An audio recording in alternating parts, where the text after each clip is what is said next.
मैंने तो त्रेता कहते हैं युग कि में योगी सरयू जी, नदी मेरी में ये दुआ समाधि ले है लिया कि था। जब तक तभी से रहें मेरे भक्त जिंदा, शिरोमणि हमेशा उनकी हनुमान सरकार रहे। अयोध्या छोड़कर चले गए भले थे। मुझे अभी तक और इंसाफ आज नहीं कलयुग मिला। में फिर से मैं हम तो अयोध्या कहते में हैं कि बैठ गया योगी जी, मेरी हूँ। ये और दुआ है हनुमान जी कि मेरे जब सेवक तक है, रहें जो भी जिंदा, भक्त सच्चे हमेशा उनकी हृदय से सरकार मेरा रहे। नाम लेगा या भले इस मुझे अभी वीडियो तक को इंसाफ शेयर नहीं मिला। करेगा, उस हम तो भक्त कहते के हैं कि रक्षक योगी जी, स्वयं मेरी ये हनुमान दुआ जी है कि रहेंगे। जब तक जय रहें जय श्री जिंदा। राम। और मुझे यकीन है कि ये ही वो शख्स हैं जो एक दिन ऐसों के गलों में पागल डालेंगे। ये मेरा यकीन है योगी जी पे, और मुझे पूरा विश्वास है कि इतनी जुर्रत तो अभी नहीं कर सकेंगे, क्योंकि ये हमको तो चोट पहुंचा लेंगे। उसके बाद ये इनका जहाँ जहाँ खानदान भी छुपा होगा ना, तो योगी जी वहाँ से भी निकाल के इनको मिट्टी में मिलाएंगे। ये मेरा यकीन है। इसीलिए मैंने कहा कि भाई मैं तो चाहती हूँ जब तक वो रहे, अल्लाह करे उनकी हयात 100 साल हो और वो हमेशा सत्ता में रहें। जिसने कुरान कब्जे में ले ली, उसको मकान कब्जे में लेने में भाई कितना वक्त लगेगा काफिरों को।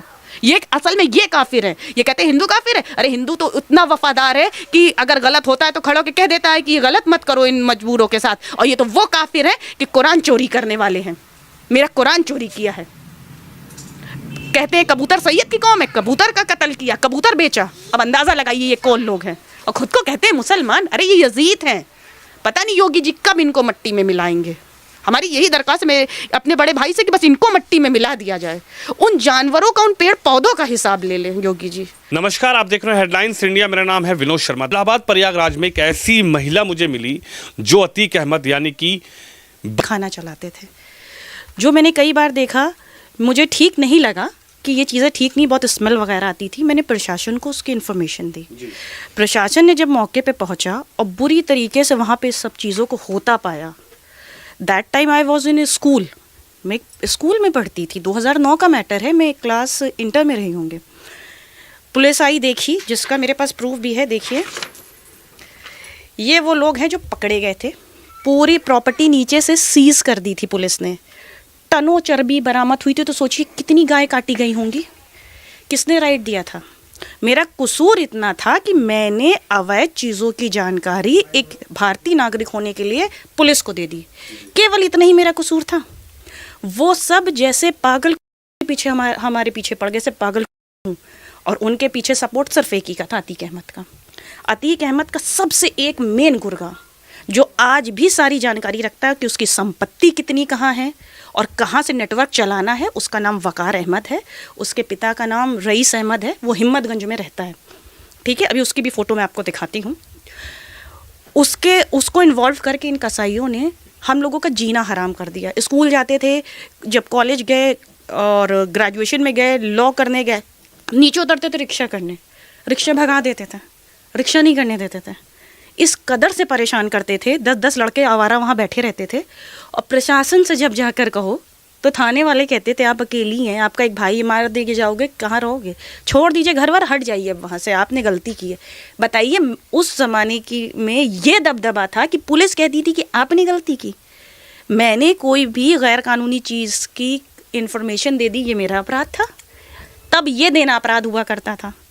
थाना तो कहीं ना कहीं अभी भी मैनेज है, क्योंकि आप अगर अभी इन्फॉर्मेशन दें तो वो इन्फॉर्मेशन थाने को दी जाती है कि उस पर कार्रवाई हो। कोई ना कोई एक वहाँ ऐसा बैठा है थाने में जो जाके उनको बताता है फला व्यक्ति तुम्हारे नाम पे इन्फॉर्मेशन दे के आए कि तुम ये कर रहे हो। वो लोग झुंड में घर में आज भी चले आते हैं लड़ने। कहीं ना कहीं अतीक तो ख़त्म हो गया, लेकिन अतीक अकेले साम्राज्य थोड़ी ना चला रहा था। उसके भी कुछ पाए थे जिस पे उसका साम्राज्य खड़ा था।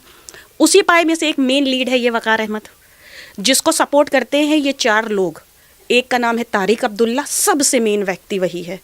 एक सादिक अब्दुल्ला और शारिक अब्दुल्ला, और उसका एक छोटा भाई। ये अवैध मदरसे चलाते हैं। इनकी भी इंफॉर्मेशन मैंने दी थानों पर।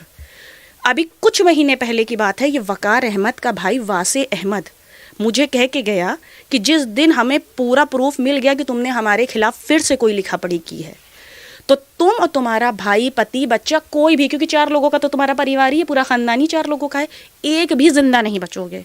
मैंने उस पर कहा भी कि करके देख लो भाई, क्योंकि तुम्हारे जो थे वो तो चले गए, जिनके बल पे तुम्हारा ये राइफल लेके टहलना चलता था।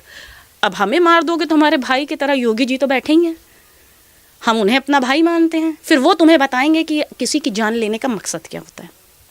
लेकिन इसमें अभी तक समझ लीजिए कोई न्याय मुझे इसलिए नहीं मिला क्योंकि कहीं ना कहीं कुछ लोग इन्वॉल्व हैं प्रशासन के भी, जो इन्हें बचा रहे हैं। ये वाक़या होगा 3 साल पहले का। करीब 250 से अधिक लड़के थे। मेरी माँ घर में अकेली थी और 2 छोटे बच्चे जो ठीक से बोल भी नहीं पाते हैं। एक लड़का 3 साल का, लड़की 4 साल की। 4 साल का बच्चा क्या बोल लेगा, क्या सिखाया जा सकता है उसको? इतने छोटे बच्चे को घर में करीब 200 लोग ऊपर चढ़े हैं दिन दिहाड़े, दिन के 10:30 बजे मारपीट की है और उन्हें घर से बाहर निकाला गया है। और मेरे पास सारे पेपर्स एक एक चीज़ों के, देखिए एक एक सामान मेरे घर से निकाल कर बाहर जो फेंका गया है, देखिए उसको किस स्थिति में फेंका गया था। एसी की हालत देखिए, तोड़ के क्या कर दी। कूलर टूटा हुआ है, मोबाइल में पूरी वीडियोज़ हैं और क्लियर, मैं आपको दिखा सकती हूँ किस स्थिति में मेरे पापा उस घर के पैदा, जिस घर में ये कब्ज़ा हुआ, यानी 70 साल से रह रहे थे। ठीक है, अब 70 साल की गृहस्थी का आप अंदाज़ा लगा सकते हैं। 2 मिनट के अंदर तोड़ के बाहर फेंका। अलमारी का ताला तोड़ा, बक्सों के ताले तोड़े, मेरे एक एक जेवर निकाले, पैसे निकाले। ठीक है, पुलिस से जाके कह रहे हैं कि देखिए वहाँ क्या हो रहा है, क्योंकि मम्मी अकेले वो पहली बार रोड पे दौड़ रही हैं, लोगों से मदद मांग रही हैं, कोई सुनवाई नहीं। कोई कैमरा निकाल रहा था मोबाइल का कि वीडियो बना ले जो कुछ हो रहा है, तो ये वकार अहमद राइफल लेके खड़ा था। और ये राइफल भी अशरफ की है, जो कई बार अपने मुंह से मेरे सामने वो कह चुका है। और उसके पास एक वाइट स्कॉर्पियो भी है जो अशरफ की है, 2014 से उसके पास है, जो अभी भी वो रखे है। प्रशासन क्यों नहीं उसको जब्त कर रहा है? प्रशासन को पैसा पहुंच रहा तो यानी कुछ नहीं करेगा। इस पे मैं चाहती हूँ कि योगी जी एक्शन लें, क्योंकि जिस तरह उन लोगों ने मेरा घर कब्जा किया, सिर्फ एक बात की दुश्मनी शुरू हुई थी कि मैंने वो कत्ल खाना बंद करा दिया था। और मुझे नहीं लगता मैंने कुछ गलत किया, और मैं अभी भी चुप नहीं हो रहूँगी।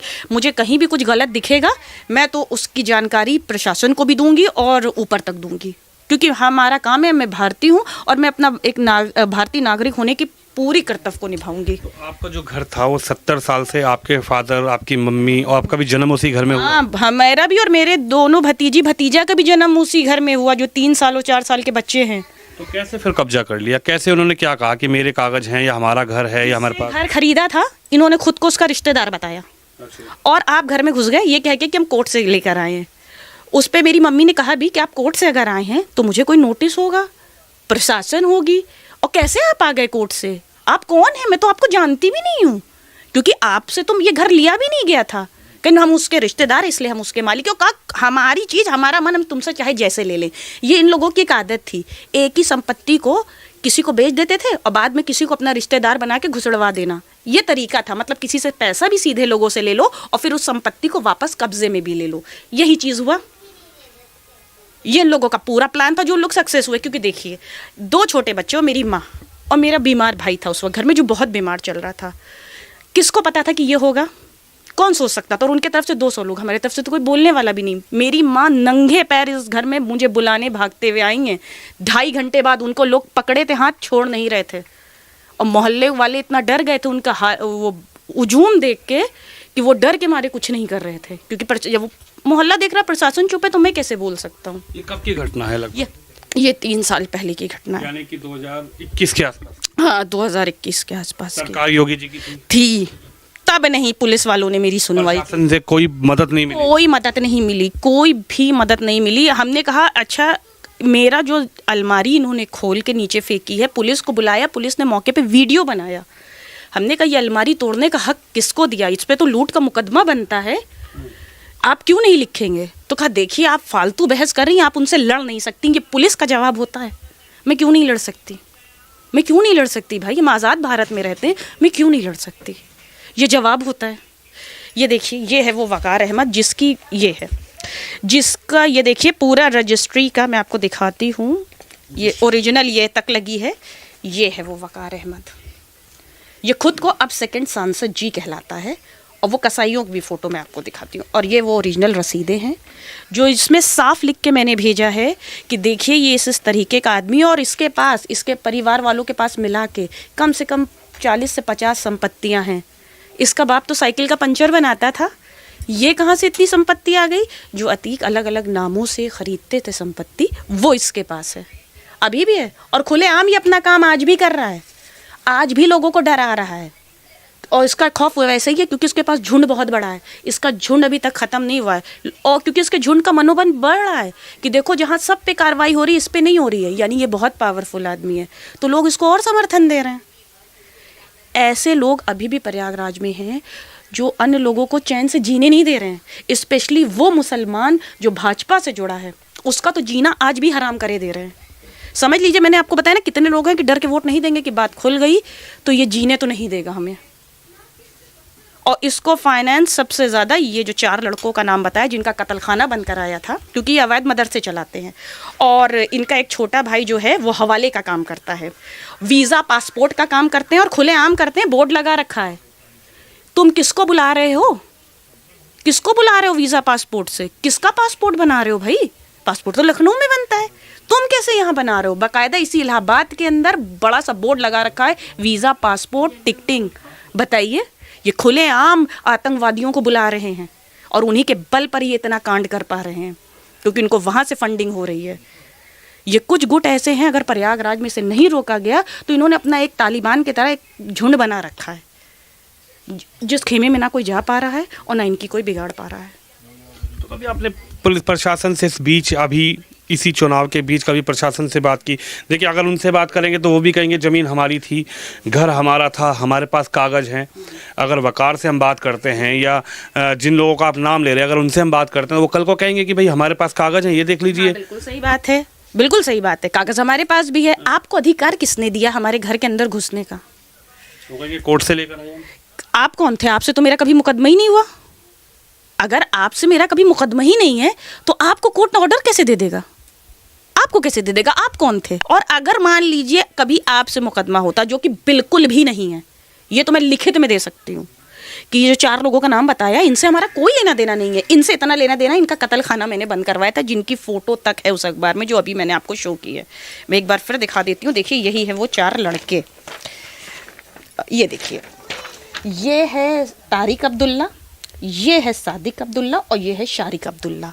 यही 3 लड़के हैं, इन्होंने ही कब्जा कराया इतने लोगों को घुस के। किसकी परमिशन थी इनके पास? और अगर कभी इन केस मेरा आपसे मुकदमा होता, मान लीजिए एक बात जो कि कभी मुमकिन ही नहीं है, ये अगर साबित कर दें तो मैं अपनी गलती मानने को तैयार हूँ कि इनसे मेरा कभी कोई मुकदमा रहा हो। मेरी अलमारी तोड़ के सामान निकाल, क्या कोर्ट परमिशन देती है कि उसका घर में जाना, उसका एक एक पैसा और जेवर तुम छिनाना, तब सामान बाहर फेंकना? क्या कभी कोई न्यायालय ऐसा आदेश देती है किसी को? मेरा सामान किससे पूछ के छुआ गया? मेरा एक एक सामान, बेड 4 टुकड़े में करके फेंका, फर्नीचर, एसी, वॉशिंग मशीन, सब 4 टुकड़े में करके फेंका गया। तो 3 साल से चुप रही, कभी बोल नहीं पाई, किसी मीडिया के सामने आपने अपनी बात नहीं रखी? मीडिया के सामने नहीं रखा, उसकी 2 वजह है। देखिए, मैंने क्या कहा, 4 लोगों का मेरा समझ लीजिए खानदान है, मेरे शौहर, मेरे भाई और मेरी मम्मी और एक बेटी, यही इतने लोग हैं मेरे, और मेरा कोई नहीं। ये लोग बार बार कहते हैं कि ये मेरे भाई और मेरे आदमी को मार देंगे, और अभी भी कह रहे हैं। तो आप बताइए इंसान कहाँ तक जाए? लेकिन मैं तो फिर भी हिम्मत करती हूँ कि ठीक है, तुम हमको कर दो, हमारे पीछे कोई ना कोई तो खड़ा होगा ही बोलने वाला, तब तुम कहाँ जाओगे?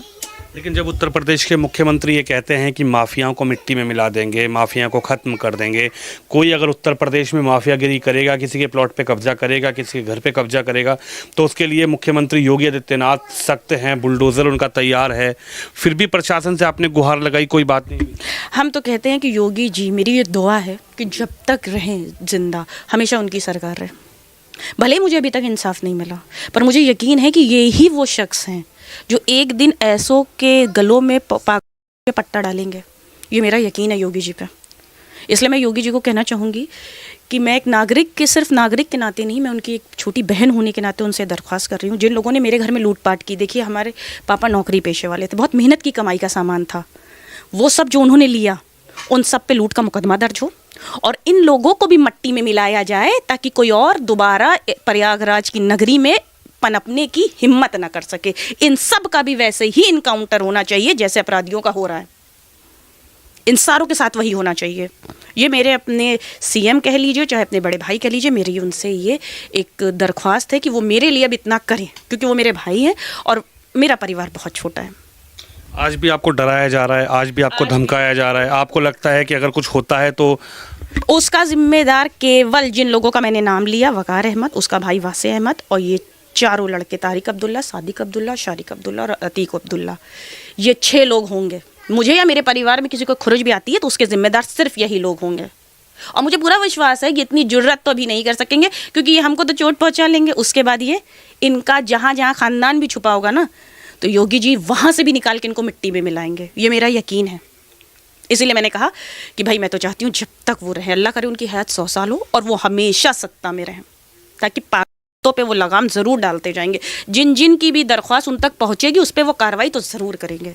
शायद मेरे में इंसाफ इसलिए अभी तक नहीं हुआ कि मेरी दरख्वास्त वहाँ तक शायद पहुँची नहीं, शायद आपके माध्यम से पहुँच जाए, तब इन लोगों पर लगाम लगेगी। और उनका लगाम लगाने का तरीका बहुत अच्छा है, और वो तो फरिश्ता बन के उतरे हैं इस टाइम पर या पूरे उत्तर प्रदेश के लिए इतने सालों से। वो भी है तो इंसानी के रूप में भले ही फरिश्ता हैं, तो जैसे जैसे उनको मौका लग रहा है, जहाँ जहाँ से उन्हें सूचने मिल रही है, जहाँ जहाँ उनकी नज़र जा रही है, वहाँ वहाँ वो कार्रवाई करवा रहे हैं। हालांकि प्रशासन के लोग भले ही ढील दे रहे हैं या लचर रवैया अपना रहे हैं, व्यवहार उनका अलग है, लेकिन उत्तर प्रदेश के मुख्यमंत्री को आप मानती हैं कि मुख्यमंत्री सुनेंगे, मुख्यमंत्री समझेंगे तो आपको न्याय जरूर इस मिलेगा? दिन उन तक बात पहुँची, ये मेरा यकीदा है और मेरी अल्लाह से दुआ है कि ये बात जल्द से जल्द उन तक पहुँचे, आप ही लोगों के माध्यम से अल्लाह करे पहुँच जाए। उसके बाद तो मुझे पूरा यकीन है योगी जी इन लोगों को इनकी औकात दिखा देंगे। ये झुंड में जो है ना, इनका झुंड भी काम नहीं आएगा जिस दिन योगी जी की नज़र इन पर पड़ गई।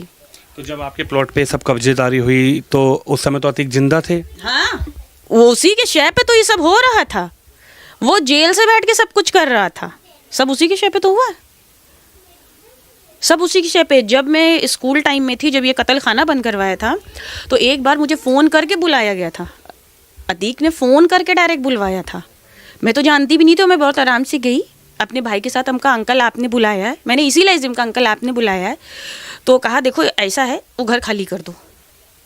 हमका क्यों अंकल, वो तो अभी मेरे पापा को मरे साल भर नहीं, उस टाइम मेरे पापा को मरे साल भर भी नहीं हुआ। हमका साल भर भी मेरे पापा को मरे नहीं हुआ और मैंने किया क्या, और वो तो मेरा घर है, मैं क्यों खाली कर दूँ। मेरे पापा ने मेरे पास कागज़ें देखिए पैसे देकर लिए हैं। तो उन्होंने बोला कि हमको ये सब पंचायत ना बताओ, जितना कह रहे वो घर खाली कर दो, रहना है तो, वरना भैया तुम सब देखो चले जाओगे फालतू में जेल का। मत हम क्यों जेल जाएंगे, हम क्या अपराधी हैं, मेरे ख़ानदान में नस्लों में किसी ने आज तक थाना ना देखा, हम जेल क्यों जाएंगे। कहीं नहीं चले जाओगे, भाई बहन दोनों के बाद क्या होगा, तब तो हम घर छीन लेंगे। और वहाँ ये वकार बगल में बैठा हुआ था, इनका सबसे बड़ा मुरीद। यानी कि स्टाइल धमकाने वाली थी, डराने वाली थी कि आप खाली कर दीजिए। उसके बाद तुम लोगों ने जो जो झेला है वो हम बता भी नहीं सकते। जैसे आप लोगों ने वो सब टीवी में देखा होगा कि 4-6 लोग बैठे हैं, कोई एक जाए उस पर आवाज़ा कसेंगे, पलट के अगर पूछ भर लो तो मारने लगेंगे, वो सब हम लोगों ने लाइव देखा है, जबकि घर के वॉकिंग डिस्टेंस पे थाना है, पर लाइव तब सब कुछ देखा है। कोई नहीं सुनता था, सब यही सलाह देते थे छोड़ दो घर चले जाओ। पुलिस की भी हिम्मत नहीं होती थी ना, अरे सवाल ही नहीं उठता। पुलिस तो इतना डरती थी कि उनकी तरफ से उनकी पैरवी करने लगती थी, हम लोगों को समझाती थी। कौन सीओ थे उस वक्त, आपको कुछ याद हो? सीओ कौन थे, एसएसपी कौन थे, थाना इंचार्ज कौन थे, किसी का नाम याद नहीं, क्योंकि देखिए उस टाइम हम ज़्यादा बड़े भी नहीं थे, क्लास 12th में थे, और एसओ का नाम मुझे ठीक से याद नहीं आ रहा वो कौन थे। अभी जब लूट हुई तो वहाँ इंस्पेक्टर भरत कुमार थे। भरत कुमार से लास्ट में मैंने गुस्से में ये कहा भी कि आप चंद पैसों के लिए इतना गलत करा रहे हैं, कम से कम हमारी नहीं, ये जो छोटे बच्चे हैं जिन्होंने आंखों से देखा है, 4 साल के बच्चे को कोई कुछ सिखा नहीं सकता, उससे आप 2 बार पूछोगे वो सच बोल ही देगा। 4 साल का बच्चा कितना बड़ा होता है। मैंने कहा वो बच्ची आपको रो रो के बता रही कि उसके पापा को लोग घर में कितने लोग घुसे और कैसे मारने लगे। वो ठीक से बोलती भी नहीं थी क्योंकि वो लेट बोलना शुरू की है। तो उसने बोला कि पापा को इतने लोग आए, ऐसे मारने लगे, नीचे घसीटा, दादी को मारा, मुझे भी मारा। 4 साल के बच्चे को कौन मारता है, इस तरीके का पागलपन। मैंने भरत कुमार को बोला भी कि चंद पैसों के लिए इतना गिर के अपना ज़मीर बेचे दे रहे हो, तुम भी आला औलाद वाले लोग हो गए।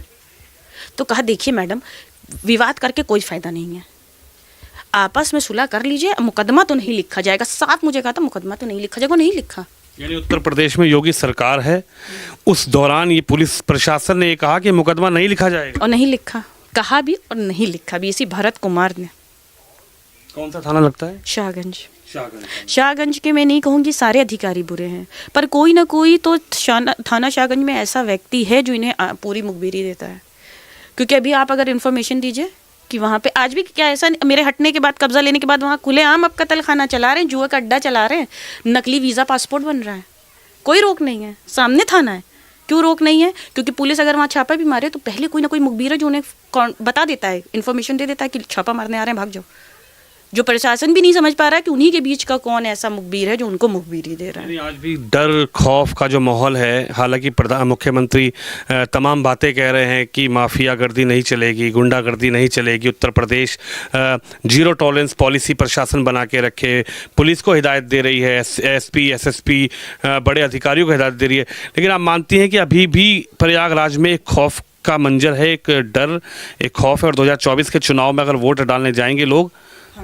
क्योंकि मैंने कई लोगों से बात किया, जैसे कि इधर बीच मेरी करीब 2 साल पहले जब ये हादसा हुआ था, उसके बाद अगर किसी ने हमारा थोड़ा बहुत भी साथ दिया तो मेरे जितने भी हिंदू भाई हैं उन लोगों ने, जो अगल बगल के हिंदू फैमिलीज़ हैं, उन लोगों ने कहा ये गलत कर रहे हो, इनके बाप यहीं के पैदा, इनके दादा यहीं थे, तुम लोग ऐसे कैसे किसी घर में घुस गए। लेकिन वो भी लोग नहीं बोल पाए उनके झुंड के आगे। वो लोगों ने आज तक हमारा साथ दिया है और अभी भी देते हैं, मेरे जितने भी सनातनी भाई हैं। तो मैं इस बीच आरएसएस से जुड़ी, मुस्लिम राष्ट्र मंच से, ये बात जब इन लोग को पता चली, ये लोग चढ़कर कह रहे आए कि इज्जत से ये सब छोड़ दो वरना अब तुम इलाहाबाद छोड़ दो। तो हमने उनको उस पर पलट के योगी जी वाली जवाब दिया था, हमका तुम लोग सुधर जाओ वरना तुम लोग अब प्रदेश छोड़ दो।